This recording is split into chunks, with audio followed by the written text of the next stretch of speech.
பிஜேபியோட தலைவராக இங்கே நீடிப்பது அந்த கட்சிக்கு நிச்சயமாக நல்லதில்லை. கனிமொழி அக்கா சொல்லியிருக்காரு, அண்ணாமலை அவர்கள் மாநில தலைவர் பொறுப்பிலிருந்து விலக வேண்டும்.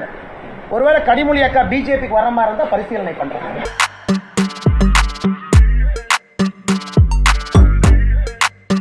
அவர் அடிக்கடி என்ன பார்த்து ஒரு கேள்வி கேட்பாரு, கனிமொழிக்கு என்ன தகுதி இருக்குன்னு. இரண்டாவது முறையாக மக்களால் தேர்ந்தெடுக்கப்பட்ட ஒரு பிரதிநிதியாக நான் அவருக்கு பதில் சொல்றேன். அதை கூட அந்த தகுதியை கூட இல்லாத ஒருவர் பிஜேபியோட தலைவராக இங்கே நீடிப்பது அந்த கட்சிக்கு நிச்சயமாக நல்லதில்லை.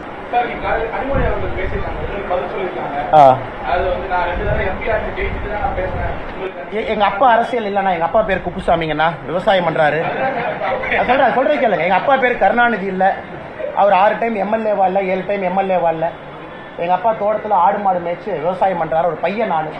அதனால நான் ஜெயிக்கிற கொஞ்சம் நேரம் ஆகுங்க. படிப்படியா ஒரு படியா ஏறித்தான் ஜெயிக்க முடியும். எங்க அப்பா கருணாநிதியா இருந்தா நானும் ஜெயிச்சிருப்பேன். ஆனா எங்க அப்பா குப்புசாமி எனக்கு என்ன சொல்லி குப்புசாமி என்ன சொல்லி கொடுத்திருக்காருன்னா, தம்பி மெதுவா போ, நியாயமா போ, நேர்மையா போ, நீ ஒரு நாள் ஜெயிப்பேன்னு தான் குப்புசாமி எனக்கு சொல்லி கொடுத்திருக்காரு. கனிமொழி அக்கா சொல்லியிருக்காரு, அண்ணாமலை அவர்கள் மாநில தலைவர் பொறுப்பிலிருந்து விலக வேண்டும். ஒருவேளை கனிமொழி அக்கா பிஜேபிக்கு வர மாதிரி இருந்தா பரிசீலனை பண்றாங்க.